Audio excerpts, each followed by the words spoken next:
and address the issue. Her husband, former President Bill Clinton, of course, spoke about her history of fainting with CBS's Charlie Rose. She's doing fine. She was even better last night before she went to sleep. She had a good night's sleep. She's doing fine. She just got dehydrated yesterday. Is that what happened? She got dehydrated? Yeah. Because when you look at that collapse, that video that was taken, you wonder if it's not more serious. No, than dehydration. She's been, well, if it is, it's a mystery to me and all over doctors, because it's frequently, not frequently, I think, rarely, but on more than one occasion over the last many, many years, the same sort of things happened to her when she just got severely dehydrated. Frequently, but not frequently. And from the comfort of her home, Hillary Clinton called into Anderson Cooper on CNN last night to discuss her health. Watch this. How often has this happened? Oh, I think really only twice that I can recall. It is something that has occurred a few times over the course of my life, and I'm aware of it and usually can avoid it. Did you actually faint? Did you actually pass out or lose consciousness? No, I didn't. I felt dizzy, and I did lose my balance for a minute. But once I got in, once I could sit down, once I could cool off, once I had some water, I immediately started feeling better. Nightly political panel back again. The Washington Post Aaron Blake and NPR national political correspondent Mara Lassen. It does sound a little bit like she's got a recurrent condition here, does it not? Well, it sounds like it's happened more than once, and Bill Clinton couldn't decide if it was frequent or rare, but it sounds like it's happened more than once. We know it happened when she fainted, when she had the flu or whatever she had, and she got a concussion. Right. We know that time. Right. There probably have been more from what they are saying. And he seemed to be struggling through that interview. She didn't seem to have a whole lot of very quick answers to Anderson Cooper's questions. She sounded a little vague about how often it happened, and she acted as if when she said I can usually prevent it. It sounds like a condition she was aware of that she had to take measures to keep from recurring, right? And this is just a continuation of what we saw over the weekend, which is that the answers seem to be becoming a little bit more difficult than they should be. The campaign didn't say until Sunday that she had been diagnosed with pneumonia on Friday. Even shortly after that, they kind of kept pressing the dark. So I think the more that the Clinton campaign kind of looks like they're not quite certain what the answer is, they're trying to think about what they're saying on this issue, the more it's just going to feed these questions. So Maureen Dowd said last night on Fox News on Megyn Kelly's show that the problem is not the health, it's the stealth. Don't these answers raise the question of whether indeed the problem may be the health?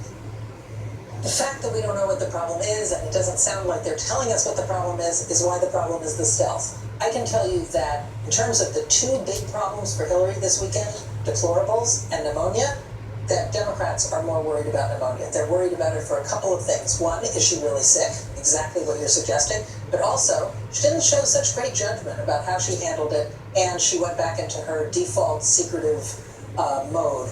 And that worries people because that can get her in a lot of trouble. The cover-up is always worse. She had started to build up some goodwill with Look at that, guys. The cover-up. What I name my shit? The health cover-up.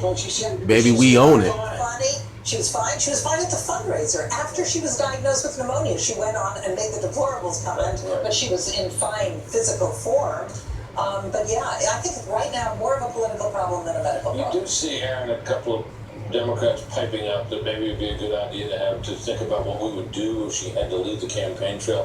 Who would have thought that just a month ago? Well, there are a few people who have hinted at that, including a former journalist for our network.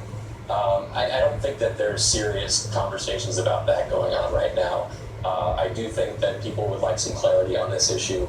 The fact that this is moved from the realm of being a bunch of conspiracy theories, essentially an innuendo from Trump supporters about her being sick. You damn sure right. Trying to explain what her illness was and why they didn't disclose it.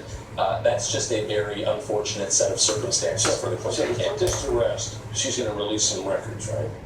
That's what I'm saying. And to all the supporters out there, Trump supporters, Alex Jones supporters, Drudge Report, Breitbart, you know, all the alt-right supporters, hey man, we've been right this whole damn time. We've been vindicated. We need a damn apology, because that shows you guys who is on the right side. We are on the angel side. Be pretty comprehensive, and I think probably she has to make her doctor or some doctors available. And by the way, back in 2008, John McCain's a good example of this. Obviously, he was a little bit older than both candidates are right now. Back in 2008, there was a CNN poll conducted which asked people, how concerned are you about John McCain's age in this campaign? 47% of people said that they were concerned that he would not get through a term as president in good health. I remember that. So maybe that was a lot of partisans who were already opposed to John McCain in the first place, but he was generally a pretty well-liked guy at that point. I don't think people needed to find a reason not to like him. So I think that's a good example of perhaps how much people could be concerned about this issue. Right. Aaron Marr, please stay with us. Child care is about to take center stage on the campaign trail. Donald Trump will give what's being billed, at least, as a major policy speech, and you'll hear it right here. Plus, Hillary Clinton is already on the defense. That's next. Alright, the last thing I wanted to say in this video is thank you for subscribing to the channel, guys. And I think I've probably said this in almost every one of my videos. We have to continue fighting Hillary Clinton's agenda, her team, the 500 people she got working behind the scenes on her campaign. And all we have to do, and this is very simple. Now, most people will say I'm a genius for even just saying this. All we have to do is filter YouTube, Facebook, Twitter, and all that shit with Hillary Clinton anti-Clinton videos, which we have done.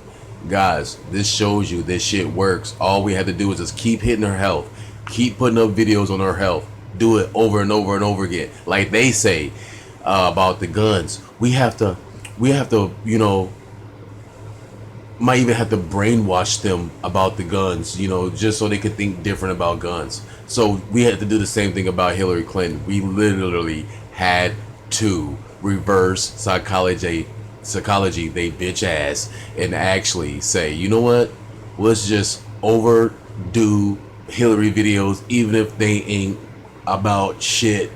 You just put them on YouTube. When you see it, you pick up your phone, you put it to the TV, you record it, and you throw it on YouTube. Even if you don't have but 26 subscribers or 12 subscribers, man, you do it because you're part of the resistance. And as long as you throw all those videos up on YouTube and Facebook, eventually they will come to the light, because they will be suppressed, and you can't suppress something that is overwhelming the majority of the bullshit.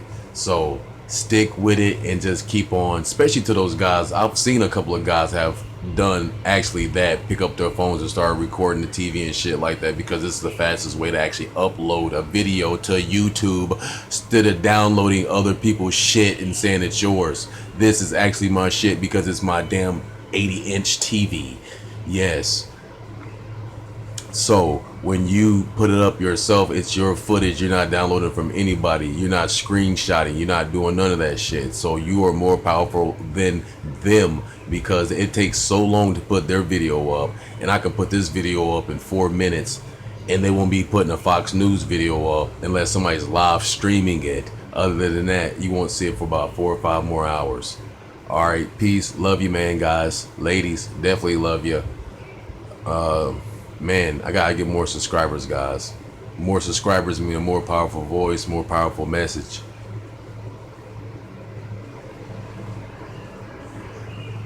Long live the chief.